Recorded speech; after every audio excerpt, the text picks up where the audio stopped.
RM Sotheby's is the world's largest collector car auction house by total sales. They are the preeminent market maker of high-quality collector cars and collections, regardless of size or complexity. By working in partnership with the Sotheby's team and its network of 80 offices in 40 countries, RM Sotheby's has established the largest client network of any collector car auction house in the world. Join the RM Sotheby's family by connecting with one of their car specialists at rmsotheby's.com or contact me directly at gstanley@rmsotheby's.com. LLC TLC is here to save you money on all of your vehicle purchases. LLC TLC will permanently register your classic cars in Montana to avoid any annual renewal fees. As your registered agent, they will handle everything for you so you never have to step foot in Montana. And as a listener of this podcast, LLC TLC is offering 30% off your entire package. Simply go to llctlc.com/classic or mention this podcast when you contact LLC TLC directly.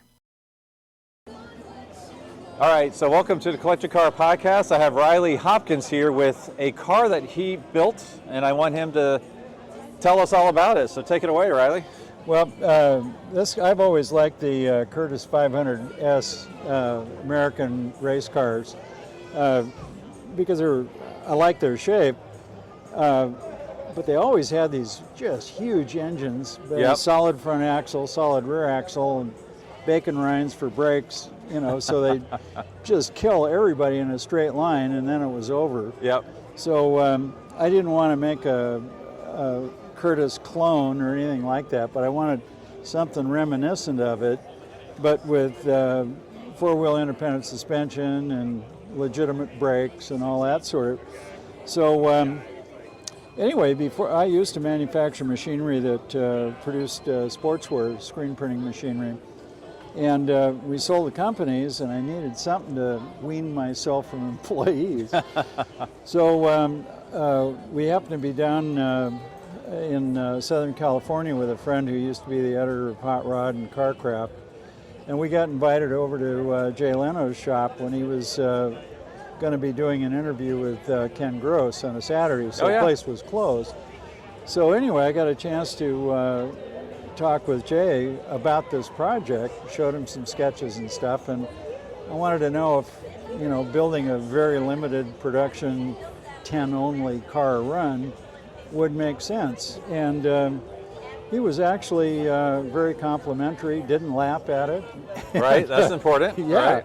Yeah. So anyway, 8 years later, this is a car, and I built it 3 times to get it the way I wanted, because as you know, drawing is one thing, walking around it is completely different. Completely different, yeah. Now, what is the chassis? Like, what is it based on? Anything, or completely fabricated? No, it's all my design. Okay. Yeah, I just started with a pile of tubing and sheet aluminum and had at it. But I'm not that great of a metal worker in terms of being able to make aluminum bodies. So I made this out of wood to begin with, and then laid it up with Mondo Bando. So did you make like a wooden buck? Yeah. And then did the aluminum?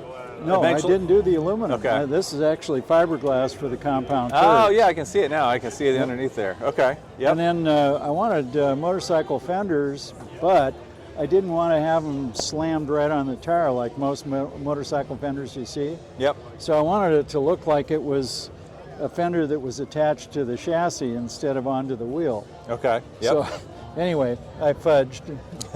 These actually bolt onto the rear caliper mounts on the front there. So that's where the fender attaches. And then this is inboard racing rocker arm suspension with coil shocks on the inboard side. Yep. Which gets that out of the airstream and cleans that up pretty good. And then this is a blueprint detuned 5-liter pushrod Ford. Normally this is 340 horse, but since this is a 2,000-pound car, I had them detune it to 300. So it's a bulletproof motor, and it's not overstressed at all.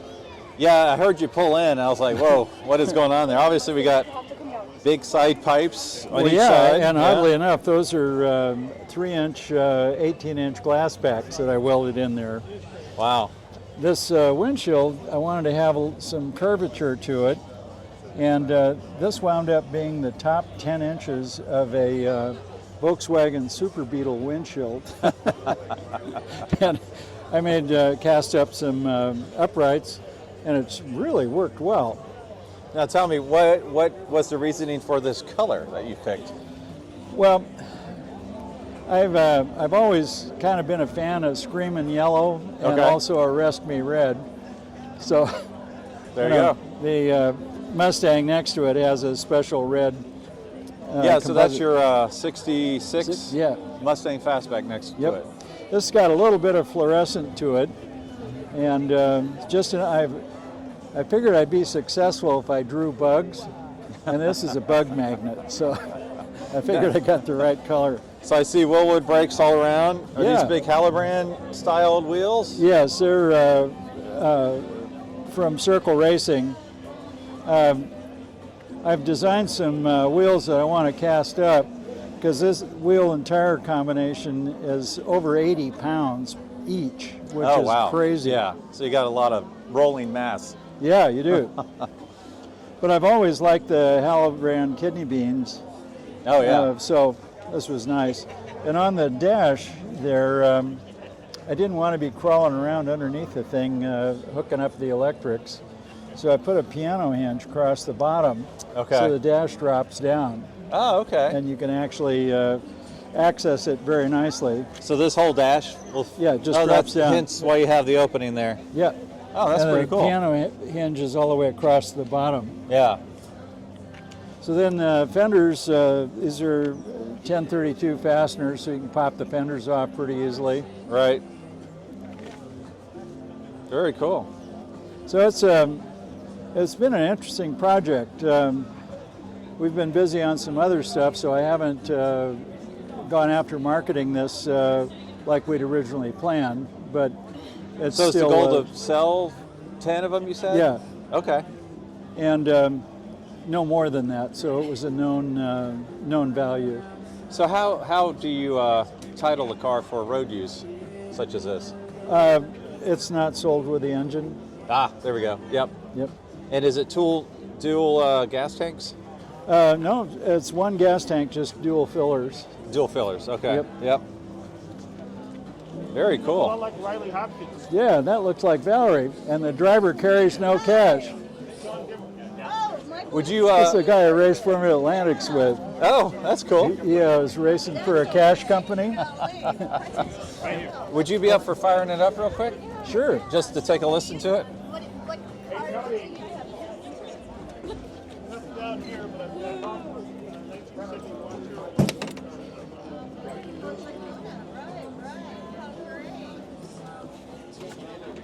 that'll be a lot of fun. How do you like the new circus out there? Have you been on it yet? I have. I ran last weekend. Oh yes, I heard you.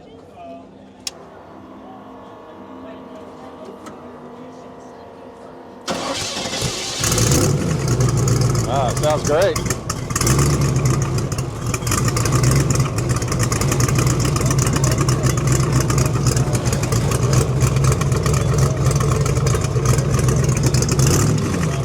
Very nice. That's a fun deal. Oh, sorry. Whoop. It's always fun to get out of. Yeah. Once you're in, it's nice and secure. So question for you, what are you going to call it? That's a Flyer. It's the Flyer? Flyer. Okay. Well, very cool. I was going to call it the Riley Flyer, but Riley and Scott got a trademark on it. Okay. So, yeah. So the Flyer, one of one, hopefully one of 10. Yes. Yeah, I've got all the molds for 10.